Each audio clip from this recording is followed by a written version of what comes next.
వాక్య పఠన చదువుకుందాము. దేవుని యొక్క పరిశుద్ధ లేఖనముల నుండి నిర్గమకాండము 12వ అధ్యాయము 13వ వచనాన్ని పఠించుకుందాం.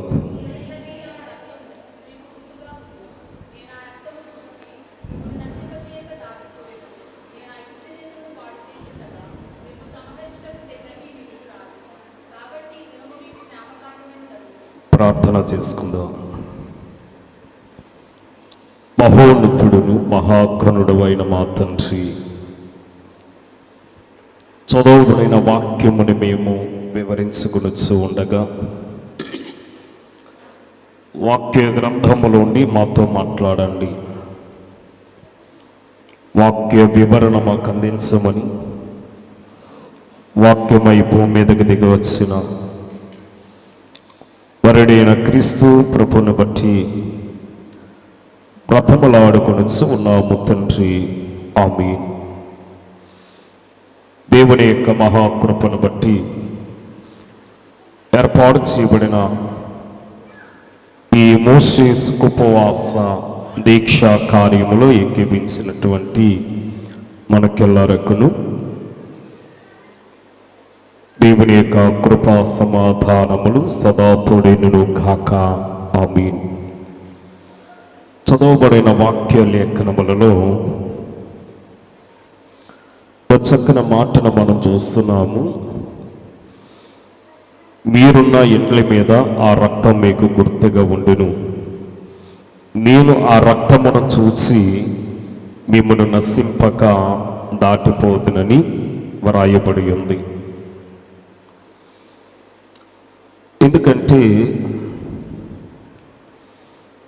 ఈ అధ్యాయంలో మనకి 2 పండుగలు వివరణ మనకి కనబడుతూ ఉన్నది. ప్రభువు సంస్కారపు విందు లేక పస్కా పండుగ. ఈ యొక్క పండుగలలో మనం గమనించినట్లయితే ఒకటి పస్కా పండగ లేక యెహోవాకు పస్కా బలి అనే మాటను మనం చూస్తాము. రెండవది పులియాని రొట్టెల పండుగ. ఇక్కడ గొర్రె పిల్ల యొక్క మరణం వల్ల కలిగిన ఫలితాలను మనం చూస్తే ఐగుప్తీయుల యొక్క ప్రథమ సంతతి అందరూ మరణించిరి అనే మాటను మనము నేటి దినాన వాక్యమును చదివిన వారమై ఉన్నాము. 29వ వచనములోని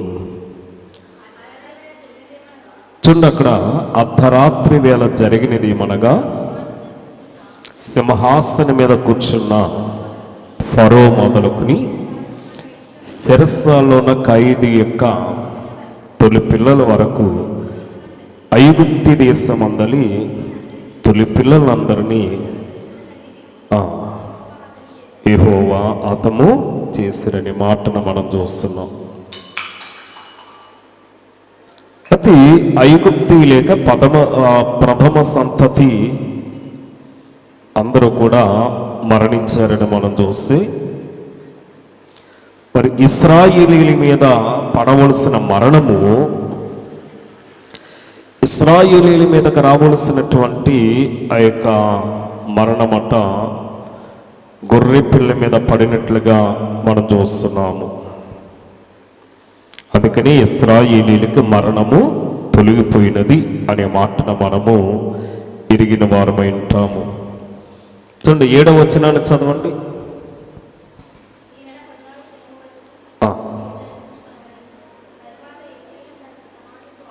తర్వాత ఇశ్రాయేలీల సర్వ సమాజంలో ఉన్న వారందరూ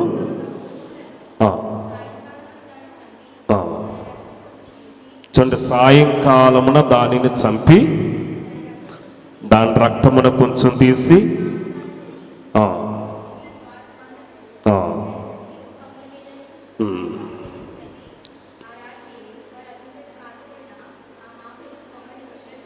చాలండి. అంటే గొర్రె పిల్ల మీద ఆ యొక్క భారం పడింది కనుక ఇశ్రాయేలీయులకి మరణము తొలగిపోయినదన్నమాట. అలాగే క్రీస్తు మన కొరకు మరణించును గనుక, క్రీస్తు మన కొరకు మరణించి ఉన్నాడని అపొస్తలుడైనటువంటి పౌలు రోమీయులకు రాసిన పత్రిక 5వ అధ్యాయం 8వ వచనములో చూపిస్తాడు మటండి. చూడండి, ఆయన మన ఎడల తన ప్రేమను వెల్లడిపరచుచున్నాడు. ఎట్లనగా, మనమింకనూ పాపులమై ఉండగాని క్రీస్తు మన కొరకు చనిపోయెను. కనుక క్రీస్తునందున్న వారికి రెండో మరణము లేదని విషయాన్ని మనము గ్రహించవలసిన వారమై ఉన్నాము. అందుకే మనం చదివినటువంటి ఈ లేఖన భాగములలో మరి గొర్రె పిల్ల మరణించినప్పుడు ఐగుప్తి దేవతలకు తీర్పు జరిగిందట. అదే 12వ వచనంలో మనం చదువుకుంటాం.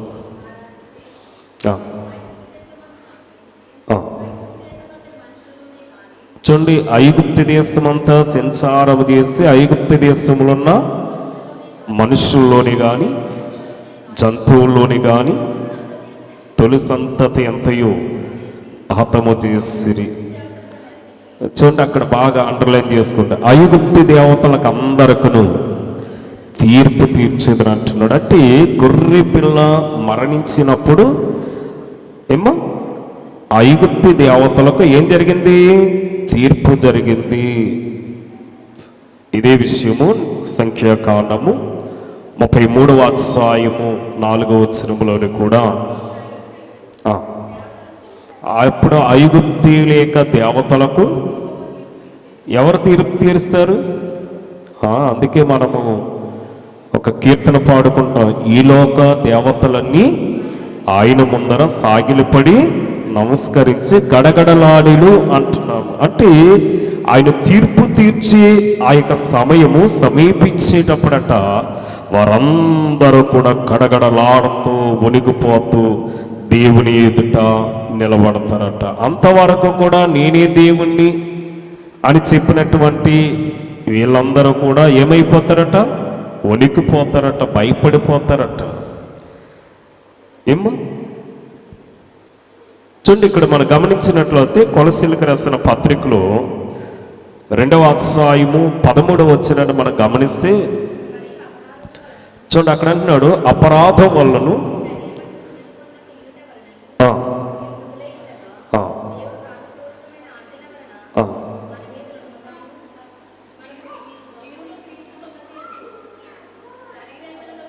రెండు 13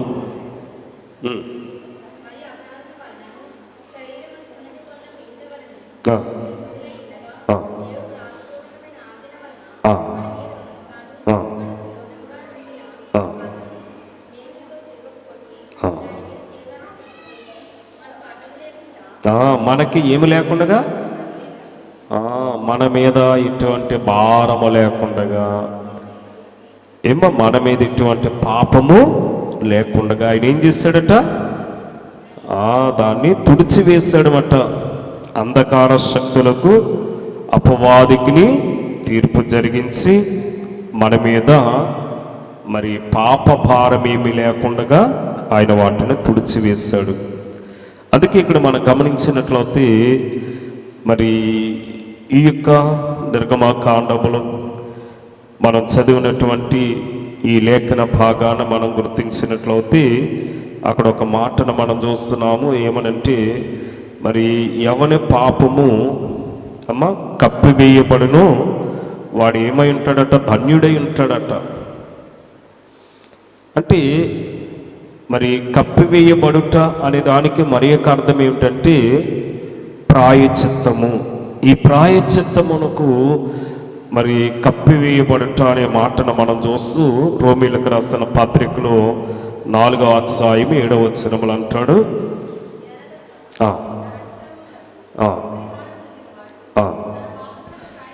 తన పాపమునకు ప్రాయశ్చిత్తం పొందినవాడు ధన్యుడు. పాపమునకు ప్రాయశ్చిత్తము అంటే ఆ పాపమును కప్పివేయబడిన వాడు ధన్యుడమాట. ఈవేళ మనం ఏం చేయబడ్డామంటే మనం పాపం చేసాం, కానీ మన పాపము నుండి మనం ఏం చేయబడ్డాము? కప్పివేయబడ్డాము. అందుకే మనము ధన్యుల వరుసలోనికి వచ్చామటండి.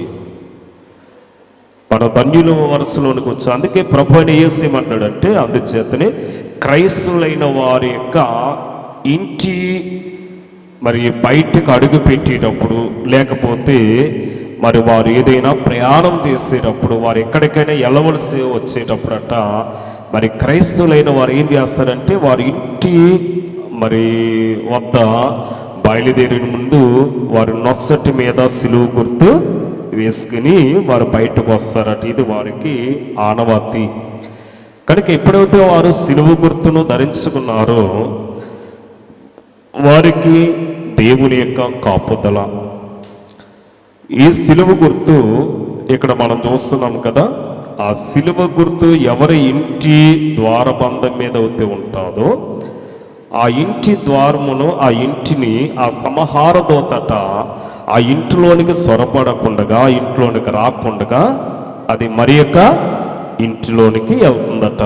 ఎందుకంటే మరి ఈ యొక్క రక్తపు గుర్తు ఏ ఇంటి మీద అయితే లేదో ఆ ఇంట్లోనికి ఎవరు వెళ్తున్నారు? సంహార దూత వెళ్తుందన్నమాట.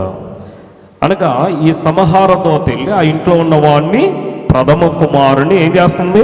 చంపేస్తుంది. అందుకే ఇక్కడ మనం చూస్తున్నట్లయితే మరి ఆ దినము వారికి చాలా భయంకరమైనటువంటి దినమట. ఎందుకంటే ఆ రాత్రి జరిగిన విషయాన్ని మనం చూస్తే ఆ ఐగుప్తి దేశం అంతా కూడా ఏమైపోయింది? గందరగోళం అయిపోయింది. ప్రతి ఇంట్లో ఉన్న ప్రతి బిడ్డ చనిపోయాడు. ప్రతి ఇంట్లోని కూడా మరణఘోష ఉంది. అయ్యో మీ ఇంట్లో చనిపోయారా అన్నవాళ్ళు లేరు, అందరి ఇంట్లోనే చనిపోయారు. చాలా భయంకరమైనటువంటి పరిస్థితి మాట్లాడి, అది చాలా భయంకరమైనటువంటి పరిస్థితి. ఎందుకంటే అంత భయంకరమైనటువంటి స్థితి రావడానికి గల కారణం ఏమిటంటే ఐగుప్తీయులు దేవునికి లోబడకపోవటమే. అందుకే యేసు రక్తపు శక్తిని మనం గమనిస్తే ఎఫెసీయులకు రాసిన పత్రికలో అపొస్తలుడైనటువంటి పౌలు ఈ మొదటి అధ్యాయము 7వ వచనములో మాట్లాడుతూ ఆయన రక్తం వలన మనకి విమోచనమును, అనగా మన అపరాధములకు క్షమాపణ, కనుక పాప క్షమాపణ మనకి కలిగి ఉన్నది అంటున్నాడు. మనం చేసిన అపరాధములకు క్షమాపణ కలుగుతుందట. ఏది? క్రీస్తు రక్తము ద్వారా. అలాగని క్రీస్తు రక్తము ద్వారా నీతిమంతులుగా మనము తీర్చబడుచు ఉన్నాం. ఇది రోమీయులకు రాసిన పత్రిక 5:9లో మీరు చదువుకోవచ్చు. ఇంకా మనం గమనిస్తే దేవునితో మనకి, మనతో దేవునికి సంధి కుదర్చబడుతుంది అంటాడు. అంటే దేవునితో మనకి, మనతో దేవునికి ఏమి ఒడంబడిక కుదురుతుందన్నమాట. ఒడంబడిక ఎఫెసీ 2:13 వచనములోని. అలాగని అపవాది మీద మనము జయమును పొందుకుంటాము. దేని ద్వారా? ప్రభు అయిన యేసు క్రీస్తు యొక్క రక్తపు శక్తి ద్వారా అపవాది మీద మనకి జయము. ఇంకా మనం గమనిస్తే 5వది ఏంటంటే పరిశుద్ధ స్థలములో ప్రవేశించే అర్హతను మనం కలిగి ఉంటామంటాడు అపొస్తలుడైనటువంటి పౌలు ఎబ్రీ సంఘంతో మాట్లాడుతూ. ఎబ్రీయులకు రాసిన పత్రిక 10వ అధ్యాయము 19వ వచనములో ఆ మాటను మనం చూస్తూ ఉంటాము. సహోదరులారా, యేసు మన కొరకు ప్రతిష్ఠించినటువంటి మార్గమున, అనగా నూతనమైనది జీవము గలది ఆయన శరీరము అని త్వర ద్వారా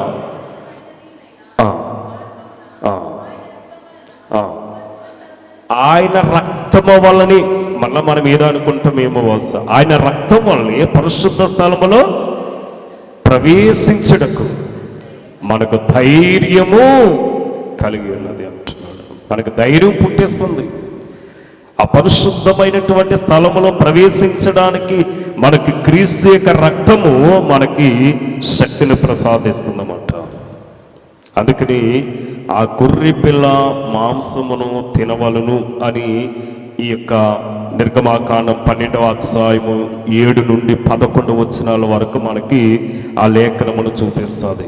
అందుకని ఇక్కడ మనము అలాగే మనం క్రీస్తును భుజింపవలను, క్రీస్తును తినుటలో 3 విధానాలు మనకు కనపడతాయి. అనగా 3 రకాలు మరి ప్రయోజనాలు మనం చూస్తూ ఉంటాము. అనగా రక్షణ కొరకు తినుట ఒకటి, రక్షణ కొరకు తినాలట. రెండోది క్రీస్తును జ్ఞాపకము చేసుకున్నట కొరకు మనము తినాలి. అనుక్షణము మన ప్రియ ప్రభువుని మనం పూజించాలి అనే విషయాల్లో మనకి ఈ లేఖనము చూపింపబడుతున్నది. అది ఎప్పుడు తినాలి? ఎప్పుడు తినాలి అంటే మలాకీ గ్రంథము 4వ అధ్యాయం 2వ వచనములో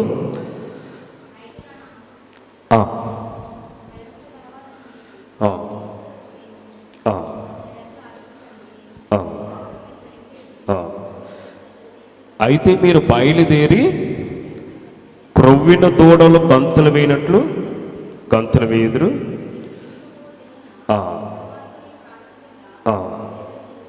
చాలండి. మనము ఈ లేఖనములో ఎప్పుడు తినాలి అనే విషయము 8వ వచనంలో చూపిస్తున్నాడు. ఈ నిర్గమాకాండము ఈ 12వ అధ్యాయం. ఆ రాత్రి ఆ అగ్ని చేత కాల్చబడిన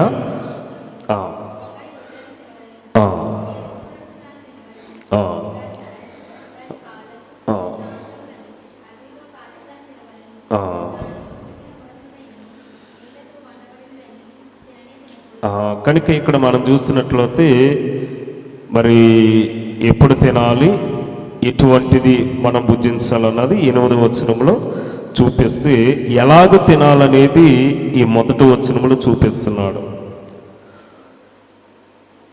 12వ అధ్యాయం 1వ వచనంలో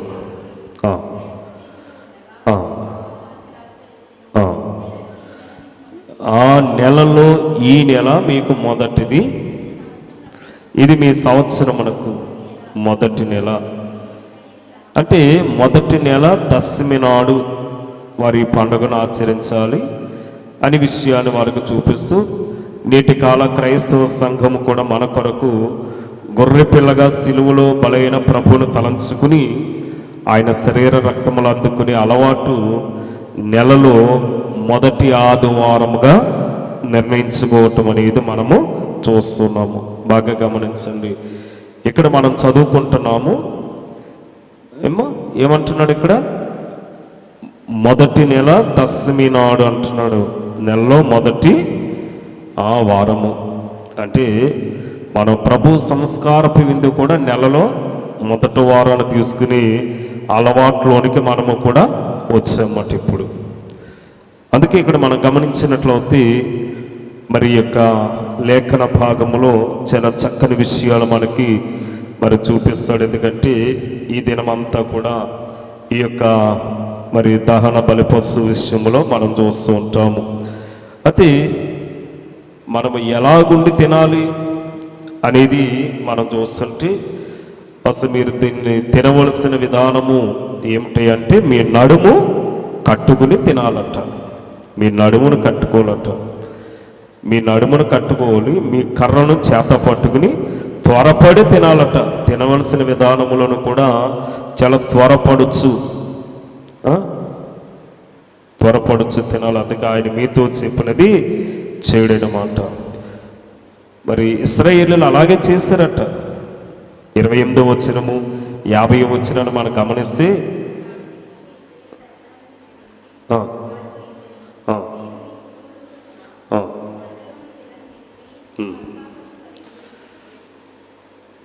మా 12, 28, ప్లస్ 50వ వచనం కూడా. చూడండి, ఇశ్రాయేలీలందరూ అలాగున ఎలా చేశారట? వారు నడుము కట్టుకుని వారు చెప్పులు తొడుక్కుని, వారు కర్ర చేత పట్టుకుని, వారు త్వరపడుచు దాన్ని తిన్నారట. మరి మనము కూడా మరి అలాగ చేయవలసిన వారమై ఉన్నాము. ఎందుకంటే మనము భోజనం చేయనప్పుడు నడుము కట్టుకుంటూ ఉంటారు. చూడండి, కొంతమందిని మనం చూస్తాం. మరి ఇక్కడ మెప్పవాళ్ళను నడుము కట్టి ఏమి తిందుము అనే విషయాన్ని మనం ఆలోచించకూడదు అంటాడు పేతురు గారు కూడా. మొదటి పేతురు రాసిన పత్రిక 1వ అధ్యాయము 13వ వచనములో ఏ నడుము కట్టుకోవాలంటే మనస్సనే నడుమును కట్టుకోవాలట. మనస్సనే నడుము కట్టవలను. మనస్సు దీనితో కట్టాలి అంటే మరి సత్యమని దట్టితో కట్టవలను అంటాడు. దేంతో కట్టాలట? మీ నడుమును కట్టుకుని అంటే నడుము దేంతో కట్టాలి? మనస్సుతో కట్టాలంటున్నాడు. అలాగే ఎఫెసీయులకు రాసిన పత్రిక 6:14 వస్తే సత్యం అనగా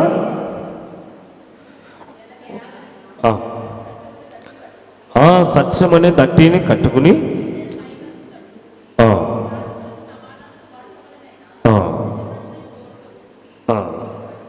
అక్కడికి ఇక్కడ మనం చూస్తున్నట్లయితే ఏమంటున్నాడు? సత్యమని దట్టి కట్టుకోవాలట. సత్యం అనగా వాక్యము. యోహాను 17:17లో సత్యం అనగా వాక్యం అనే మాటను మనకు చూపిస్తున్నాడు. కనుక ఇక్కడ మనం గమనించినట్లయితే మరి సత్యము మరి దేవుని యొక్క వాక్యమును మనం తొడుక్కిని మనము పరుగెత్తుచు ఆయన యొక్క శరీర రక్తములో పూజించాలి. చెప్పులు తొడుక్కిని తినాలంట. భోజనం చేసేటప్పుడు మనం ఏం చేస్తాం? చెప్పులు తీసి తింటాం. కానీ ఇక్కడేమంటున్నాడు? మీ చెప్పులు తొడుక్కిని తినవలను అంటున్నాడు. మరి ఒకసారి ఇర్మియా గ్రంథానికి మనం వచ్చినట్లయితే ఇర్మియా ప్రవక్త ఏమంటాడంటే 2వ అధ్యాయము 25-26 వచనములలో జాగ్రత్త పడి, చూడండి ఏమంటున్నాడు? జాగ్రత్త పడి మీ పాదములకు చెప్పులు తొడుక్కును.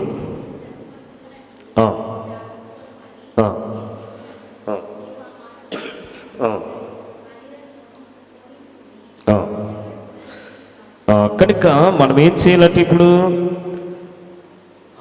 మీ పాదములకు చెప్పులు తొడుక్కోవాలి. మన పాదములకు చెప్పులు తొడుక్కోవాలి. అందుకని ఈ యొక్క రోమా పత్రిక 1వ అధ్యాయం 14వ వచనంలో కూడా అపుస్తుడైనటువంటి పౌలు చక్కని మాట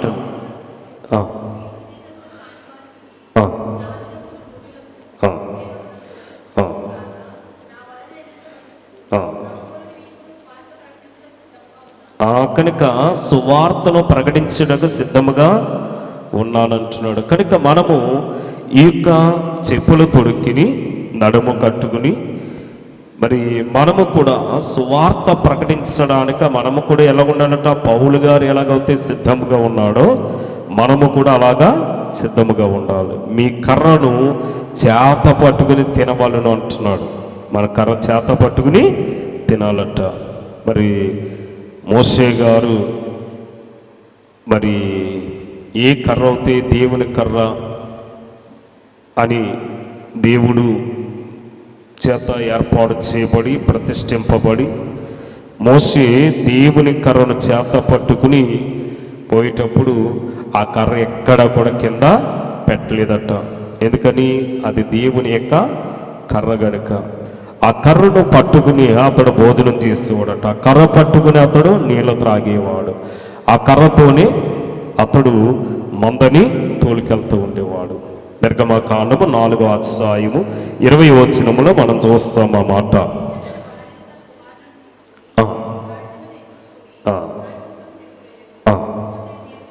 చూడండి, బాగా గమనించండి. మోషే తన దేవుని యొక్క కర్రను చేత పట్టుకుని పోయిను. అతడు ఆ కర్రను ఎక్కడ కూడా కింద పట్టలేదట. అయితే మనము కూడా ఈవేళ ఏం పట్టుకుని వెళ్ళాలి? ఆ కర్ర అనగా దేవుని యొక్క ధర్మశాస్త్రము. అందుకని ఎజ్రా అంటాడన్న 7వ అధ్యాయం 13వ వచనములో, ఎజ్రా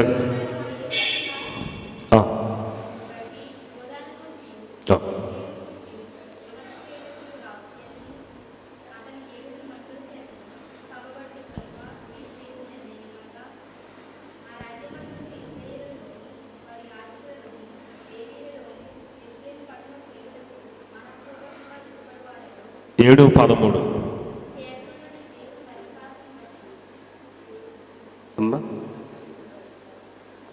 దేవుని ధర్మశాస్త్రము, నీ చేతనున్న నీ దేవుని ధర్మశాస్త్రము. ఇప్పుడు ఈ దేవుని యొక్క ధర్మశాస్త్రమే మనకి ఏమైంది? జీవవాక్యమైంది. అందుకని జీవవాక్యమును చేత పట్టుకుని లోకం ముందు జ్యోతుల వలె కనపడవల్లని ఫిలిప్పీ 2:16 మనకు చూపిస్తూ ఉంటాడు. కనుక మరి చేత పట్టుకుని లోకమందు మనం ఎలా ఉండాలి? జ్యోతుల వలె కనపడాలి. అతని చేతనున్న నీ దేవుని ధర్మశాస్త్రం అన్నాడు కనుక మరి తర్వాత మనం ఏం చేయాలంటే త్వరపడుచు తినవలని అన్నాడు. త్వరపడుచు తినాలట. ఈ విషయాలు మనం చూస్తే మరి ఇర్మియా గ్రంథము 48:10 వచనములో చూపిస్తాడు దానికి ఒక లేఖన భాగాన్ని.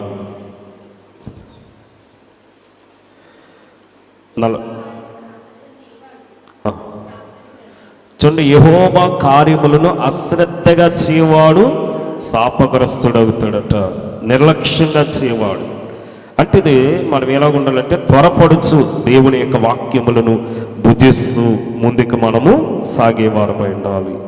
అందుకని ఇక్కడ మనం గమనించినట్లయితే మరి దీనిని మనము ఏం చేయాలయ్యా అంటే జ్ఞాపకార్థ పండుగగా మనము ఆచరించేవారమై ఉండాలి.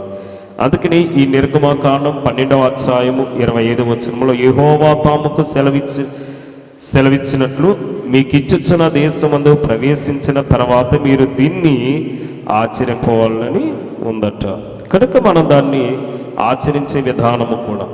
అందుకని మరి మత్తయి సువార్త 26:29లో నా తండ్రి రాజ్యములో మీరు నాతో కూడా నేను ఈ ద్రాక్షరసమును క్రొత్తదిగా త్రాగు దినం వరకు ఇకను దానిని త్రాగనని మీతో చెప్తారు. పై వాక్యమును బట్టి మరి తండ్రి రాజ్యములో మనతో కలిసి విందులో పాల్గొందుననే మాటను మనకు చూపిస్తున్నాడు. ఇక్కడ పస్కా పండుగను తినవలసిన విధానము మరి ఇంత మరి శ్రేష్టమైనది. అందుకే మీ నడుమును కట్టుకుని మీ చెప్పులు తొడుక్కుని మీ కర్రను చేత పట్టుకుని త్వరపడుచు దాన్ని తినాలని మరి ఎవరి మాట ఇది? యెహోవా యొక్క మరి మాట. అది యెహోవా అనగా పస్కా బలి అనే మాటను మనం చూస్తున్నాము కనుక. అలాగని మరి రెండవ పండుగ ఏమిటంటే పులియాని రొట్టెల పండుగ. ఈ పులియాని రొట్టెల పండుగను మనము మరి చూసినట్లయితే మత్తయి సువార్త 16:6లో అప్పుడు యేసు